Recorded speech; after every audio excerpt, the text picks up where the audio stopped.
freelancers, welcome to week 3. This is Robin Thompson, and this is compensation in the workplace. So I chose to talk about the statement that compensation often causes discontent as people compare themselves with others. So this kind of applies to both the public and the private sector.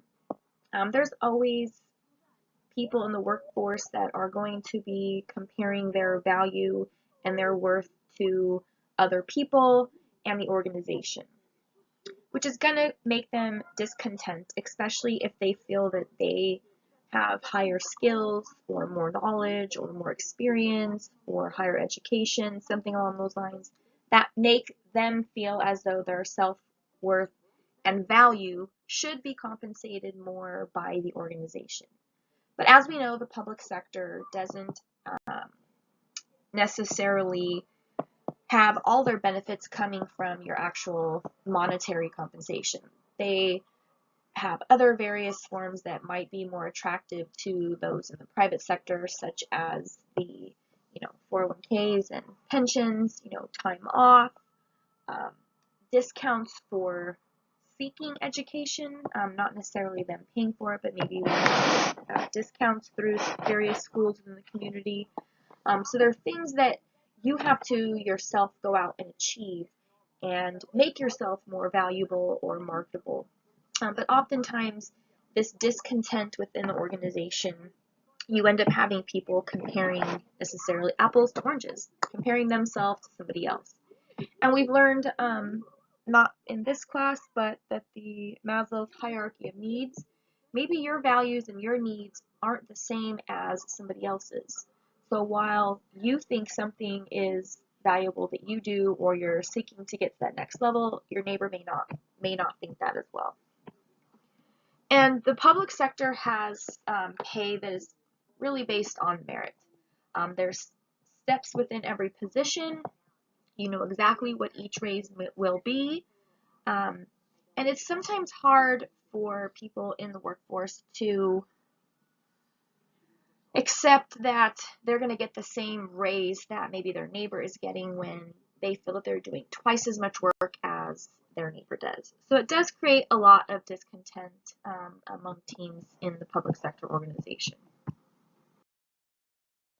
The equity and expectancy theory is true to this statement that we're talking about. And the equity theory is where your own individual satisfaction within your job is determined by your own perception of your own contributions and the rewards that you receive from the organization for doing them.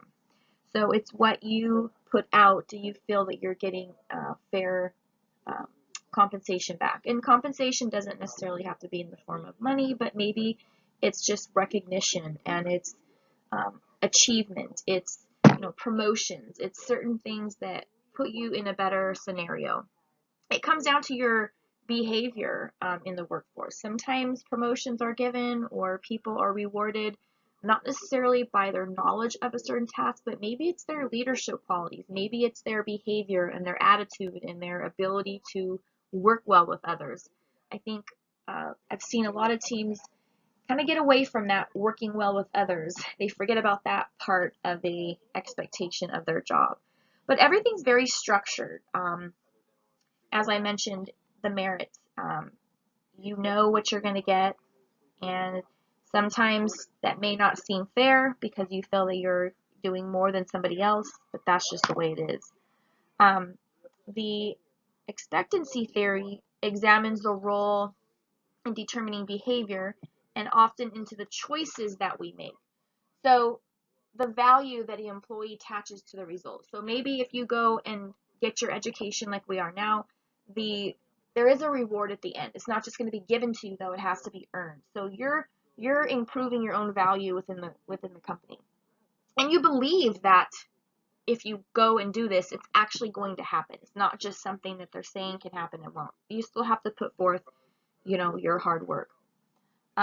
Mary Parker Follett and Elton Mayo really focused on the individual and placed emphasis on the relationships between managers and people. And I do feel that this plays into compensation sometimes because people need to feel safe. They need to feel that there's meaning and there's value in what that they do. And it takes effort on both the employee and the managers in order for the department and the group as a whole to flourish.